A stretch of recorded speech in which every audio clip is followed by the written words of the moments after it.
नमस्कार दोस्तों, जय महाकाल जय महाकाली। मेरे YouTube चैनल पे आप सभी का स्वागत है।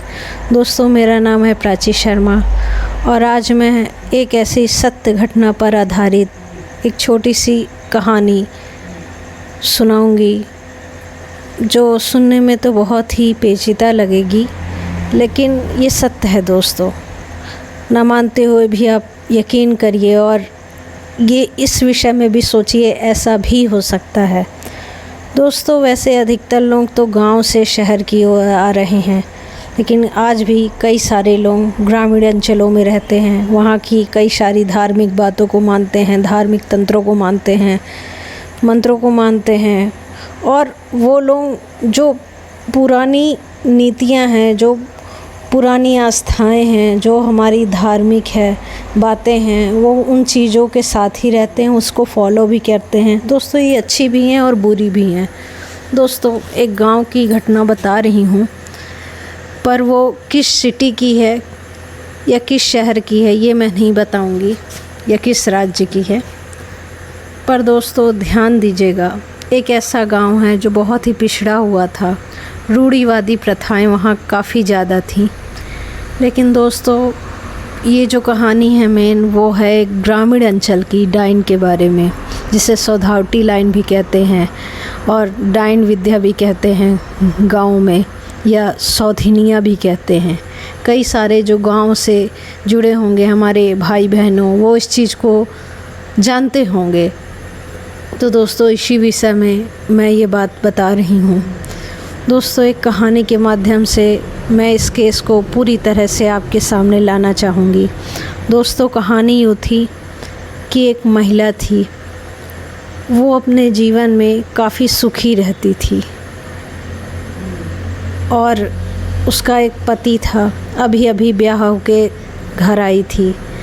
कुछ समय बाद उसे संतान की प्राप्ति होने वाली थी। गांव में कई सालों से भ्रांतियां फैली हुई थी कि जिसके भी बच्चा होता था तो जो दाई होती गांव वगैरह में, जो बच्चा पैदा करवाती है, वो दाई को बुलाया जाता था। आज भी कई सारे लोग डॉक्टर के पास नहीं जाते थे, और क्योंकि उनकी मान्यता है डॉक्टर सुई लगाते हैं, दवाई देते हैं, जिससे शरीर ख़राब होता है। कई सारे उनके वो थे। तो वो गांव के लोग यही सारी भ्रांतियों को पाल के आज भी ओझा और दाई के माध्यम से संतान को जन्म दिलवाते थे। तो दोस्तों, ये कहानी उसी के विषय में है। एक दाई थी जो बच्चा पैदा करवाती थी गांव का। वो तंत्र क्रिया में निपुण थी। उसने तंत्र क्रिया का गलत माध्यम लिया।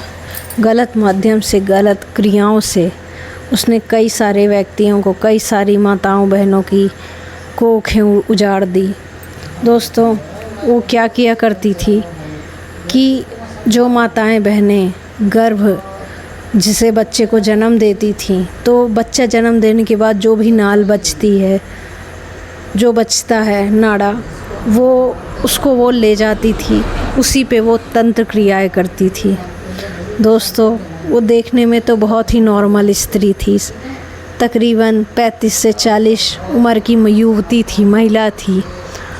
साज सज्जा श्रृंगार किए, धार्मिक धारणाएं लिए, आस्थाएं लिए, तो लोगों को भी उस पर शक नहीं होता था कि अरे ये युवती क्या करेगी। लेकिन जैसे ही बच्चे को जन्म देते थे, तो जो भी जन्म दे रही स्त्री माताएं, वो तो पीड़ा में रहेंगी। वो उस बच्चे की नाल को अपने घर ले आती थी, ना कि फेंकती थी, और उसी पे वो अमावस और चौदस में, काली चौदस में, जो अमावस के एक रात पूर्ण पड़ती है, पहले पड़ती है, उस पे वो क्रियाएं करती थी। और क्रियाएं इस प्रकार से करती थी कि उस पे पूरा साज संगार श्रृंगार करके, शमशान में बैठ के, बाल खोल के, श्रृंगार में वो लाल चूड़ी हो गई, लाल महावर हो गया, उसके पैर 12 महीने कोई भी देखता था तो रंगे हुए रहते थे। ये सब साज श्रृंगार करके वो शमशान में क्रियाएं करने जाती थी और उसकी नाल को ले जाके खाती थी और जिस भी बच्चे का वो खा लेती थी वो 10 दिन से 11 दिन के अंदर उसकी मृत्यु हो जाती थी, जो भी बच्चे ने जन्म लिया है। इस तरह करके वो अपने आप को जीवित रखती थी। और सौधावटी लाइन में दोस्तों मैं आपको बता दूं, जो सौधिनियाँ होती है उनके पास कई सारे वीर शक्ति होती है। इस सौधावटी लाइन और उनके से संबंधित वीर शक्ति के बारे में मैं आपको दूसरे वीडियो में बताऊंगी कि आखिर में ये होते क्या हैं। तो दोस्तों अभी मैं आपको जो बता रही हूँ वो है सौधिनिया के बारे में। तो दोस्तों इस प्रकार से वो कार्य करती थी। एक दाम्पत्य था जिसकी शादी हुई थी, उसके भी नए दाम्पत्य के भी जो उसकी पत्नी थी वो पेट से हुई।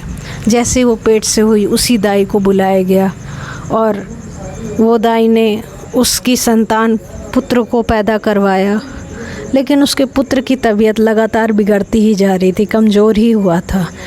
तो उसने कई सारे झाड़ करवाए इधर उधर, तांत्रिक ओझा बाबा बैरागी से, लेकिन उसको कुछ समझ में नहीं आया। उसके बच्चे की संतान की हालत लगातार बिगड़ती ही जा रही थी।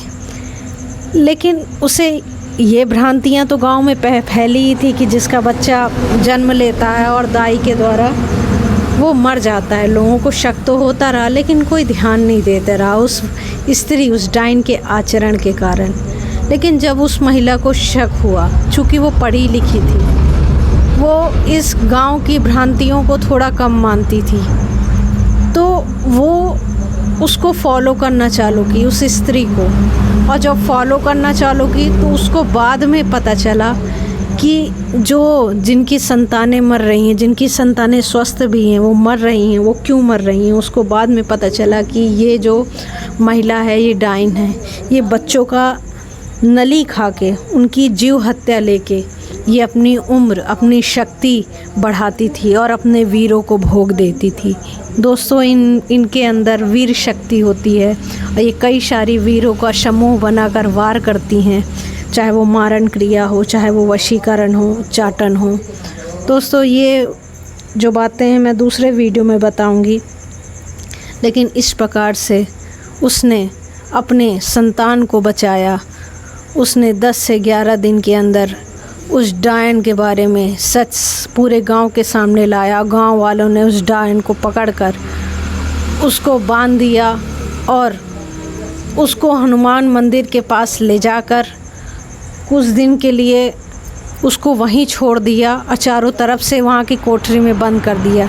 दोस्तों डायन की शक्तियाँ ख़त्म नहीं होती हैं, क्योंकि वो उसके जो वीर होते हैं वो भोग उसके स्वयं से लेते हैं। अगर उनको भोग नहीं मिलेगा समय पे, किसी जीव की हत्या नहीं मिलेगी, तो जो डायन है जिसने अपने शरीर में इनको जगह दी है वो उसे ही खा लेंगे। तो आखिर में वही ही हुआ, उस डायन का पतन उसी के किए कर्मों द्वारा हो गया। तो दोस्तों बुरे कर्मों का फल भी बुरा ही होता है और कोई भी बुराई द्वारा की हुई चीज़ें कभी अच्छा फल नहीं देती। तो ये सही घटना है दोस्तों, ऐसा केस मैंने देखा था, इसलिए मैंने सोचा आप सभी को बताऊं, आप सब भी जानें कि गांव में ऐसा भी होता है। और डायन के विषय में मैं कभी आपको बाद में विस्तार पूर्वक बताऊंगी। तब तक के लिए राम राम दोस्तों। मेरी ये सत्य घटनाओं पर आधारित अगर आपको स्टोरी अच्छी लगी हो तो मेरे चैनल को लाइक करिए, सब्सक्राइब करिए और शेयर करिए।